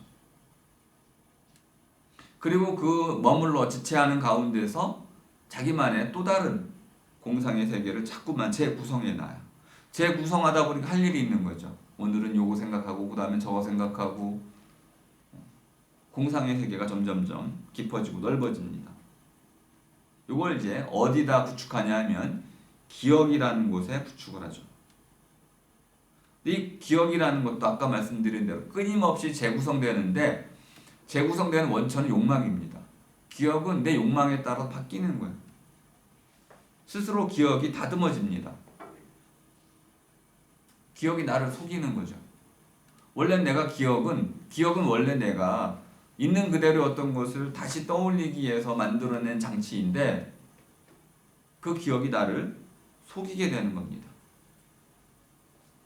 왜? 내가 그 기억 속에 갇혀버렸을 때 나는 그 기억을 끊임없이 스스로 다듬어 욕망에 따라서 재구성하기 때문에 나중에는 그 기억이 나를 속이게 되는 거죠. 그 심지어 나는 그 재구성된 그 기억을 실제로 일어난 사건으로 나를 설득시키죠. 이것이 바로 신경증입니다. 실제로 겪지 않았던 것을 겪은 것처럼 자기가 이제 자기 욕망을 가지고 자기 현실을 덮어 씌우는 겁니다. 그러면 막 이상한 의심들이 생겨나는 것이고요. 이런 것들이 망상으로 빠져들어가는 이유가 바로 민감성 때문에 그렇다는 겁니다. 165쪽이죠. 민감성이라는 표현이 영어로는 sensitivity인데 우리말로는 참 번역이 어려워요. 예민하다 이럴 수. 예민하다는 건 뭐냐면 그 민이라는 것이 뭐 재빠르다 이런 뜻이잖아요. 어떤 거를 남보다 더 빠르게 알아채는 거죠. 저는 요거를 조금 우리말 좀 의역을 해가지고 뭐 센스하면 감각기관이라는 뜻도 있고 그런데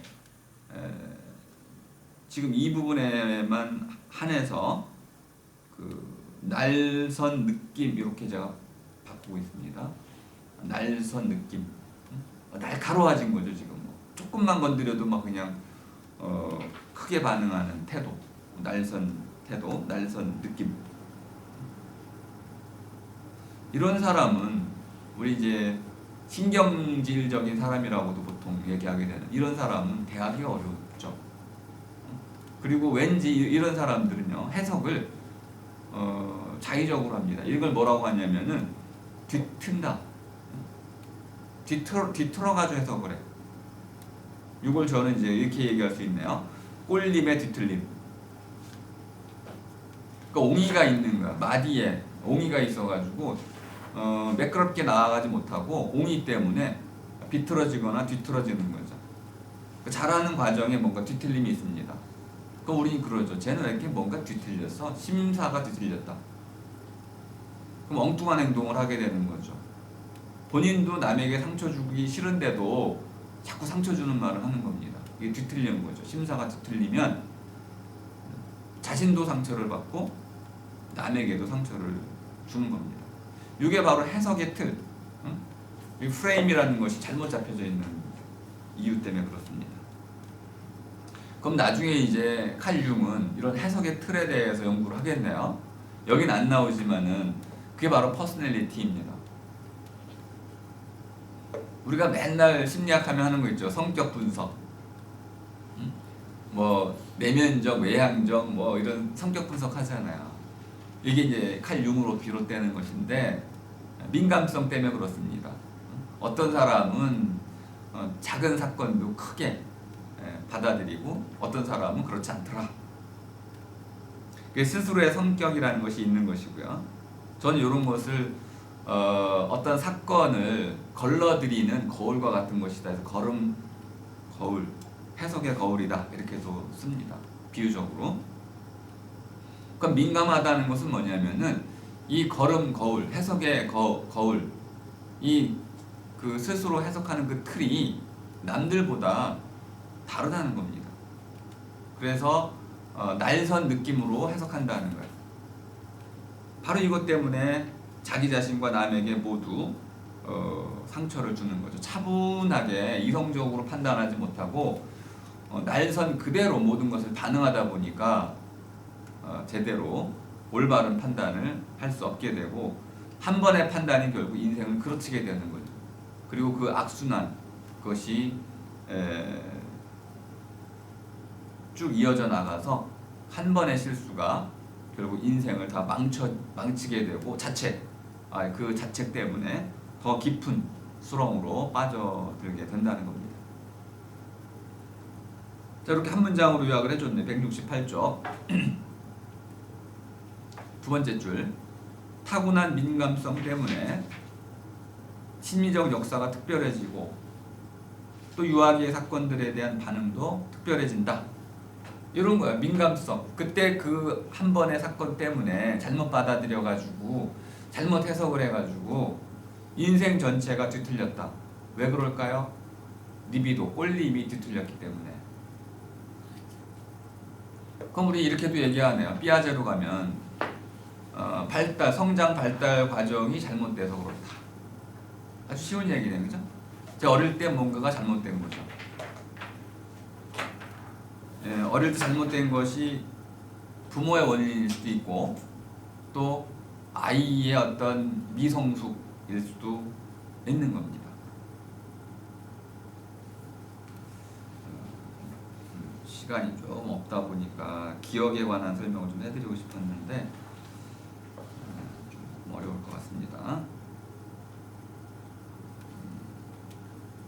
늘 책돌이 할 때 일어난 현상인데 중요한 부분만 언급하면서 넘어갈 수밖에 없을 것 같습니다.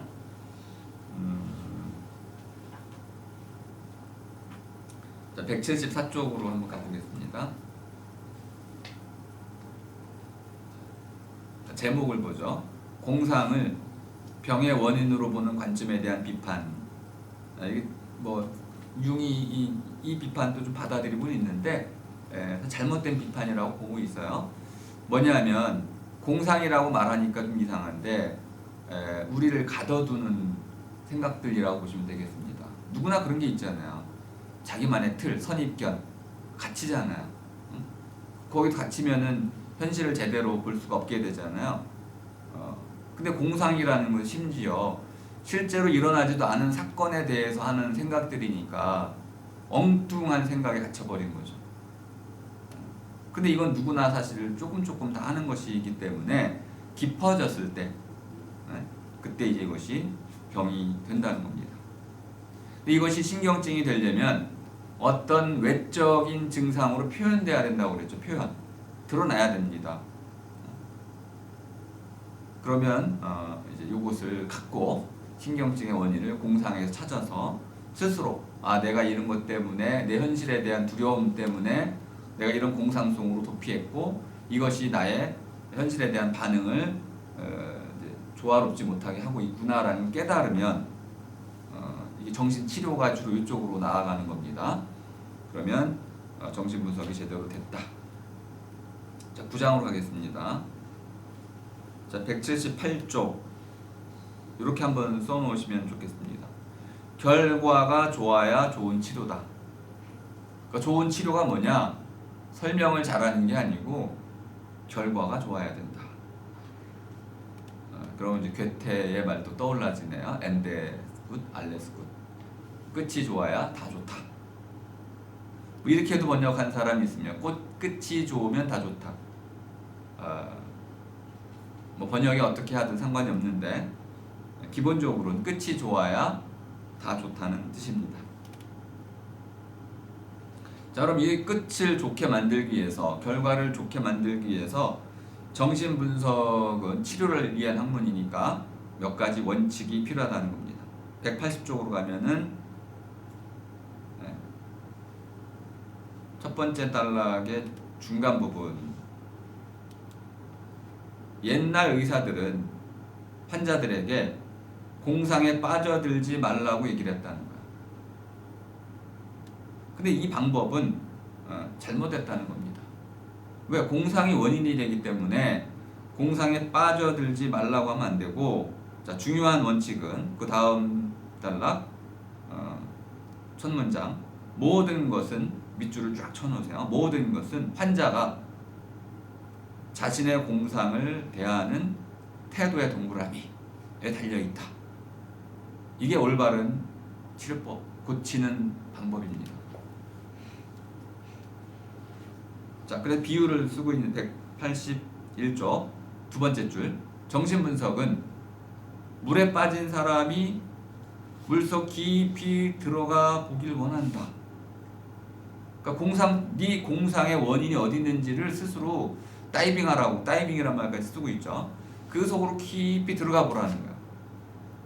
그럼 의사는 환자를 그 공상 속으로 이끌어들인 안내자 같은 것이죠. 그리고 들어가서 보면 스스로 해결할 수 있다는 겁니다.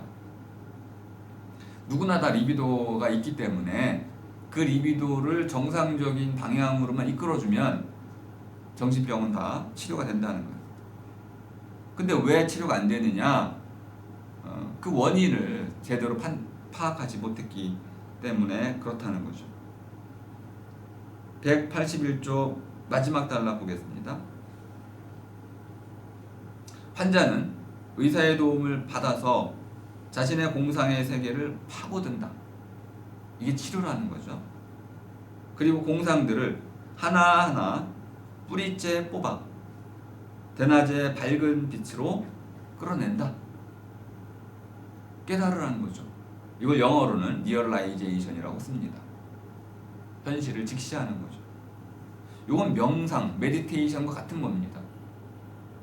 내 무의식 속에, 내 의식 속에 생겨져 있는 나를 고통으로 빠져들게 만드는 그 생각의 뿌리들을 끝까지 파고 들어가서 뿌리 자체를 잘라내는 것. 이것이 바로 치료법이다.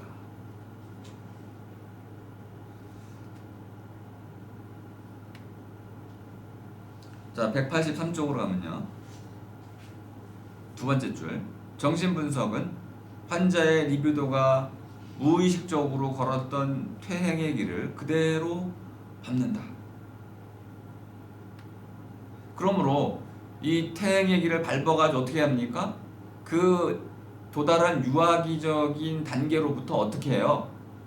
어른의 단계로 다시 단축 수업하듯이 빠르게 다시 리비도를 이끌어 와야 된다는 겁니다.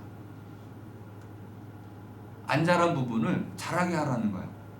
그 스스로 성숙하라는 거죠. 이거 바로 본래성의 회복이고 신경증의 치료입니다. 그 리비도, 공상 속에 빠져들어 있는 갇혀있는 리비도를 터가지고 현실로 빨리 물줄기를 바꿔주라는 거야.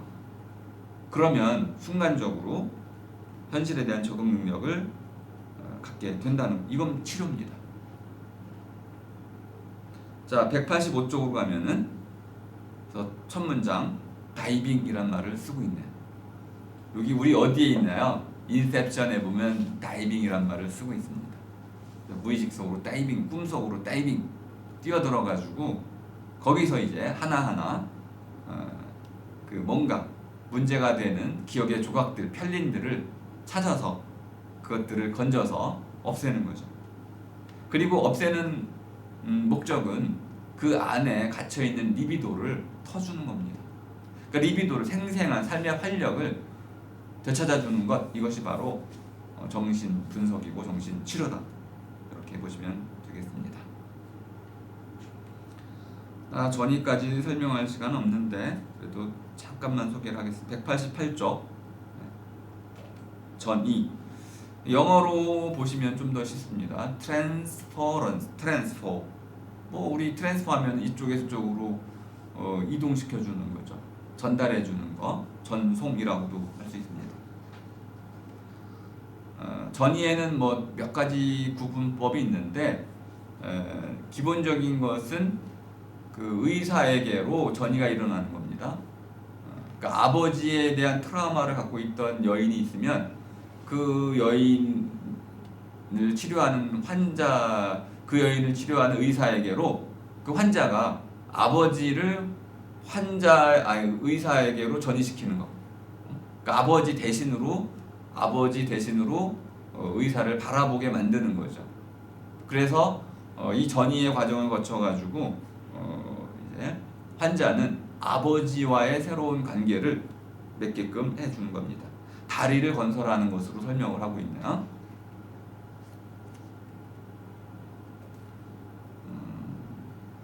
192쪽으로 가면은 이런 전이라는 것이 실제로는 이미 그 캐톨릭에서의 그 고해성사와 같은 데서 이미 구현이 됐었다는 이야기를 하고 있습니다. 성직자와 같은 방식으로 이루어지고 있고 194쪽으로 하면은 전이 분석이라는 걸 통해 가지고 환자를 적절히 이제 이상적인 상황으로 이끌어가는 전이의 단계를 이끌어가는 그 과정을 좀 설명하고 있습니다. 아버지로 대표되는 가족의 울타리로부터 이제 세상을 상징하는 의사에게로 시선을 옮기게 해주는 과정을 거쳐서 전이 분석을 통해 가지고 결국 환자가 스스로 자연스럽게 이런 세상에 적응하도록 만들어가는 과정. 그래서 자기 원래의 본래 모습으로 되돌려주는 과정, 이렇게 전이를 설명하고 있습니다. 나중에는 그럼 이렇게 해야겠네. 전이를 해소시켜야겠네요. 전이를 잘 이룬 다음에는 마지막에는 전이를 해소를 시켜서 독립적인 자기로 살 수 있게 해줘야 됩니다. 네, 이렇게 해가지고 이제 9장까지 끝을 맺었고 10장은 지금까지 한 이야기를 어린이 신경증 환자를 가지고 한번 전체적으로 자세히 그 사례 분석을 하고 있는 것이기 때문에 여러분들 스스로도 충분히 읽을 수가 있습니다. 오늘은 제가 갈 곳이 있어서 12시까지 끝을 맺어야겠습니다. 네, 오늘 마치도록 하겠습니다. 고맙습니다. 아, 이제 설 밑인데 안 가시고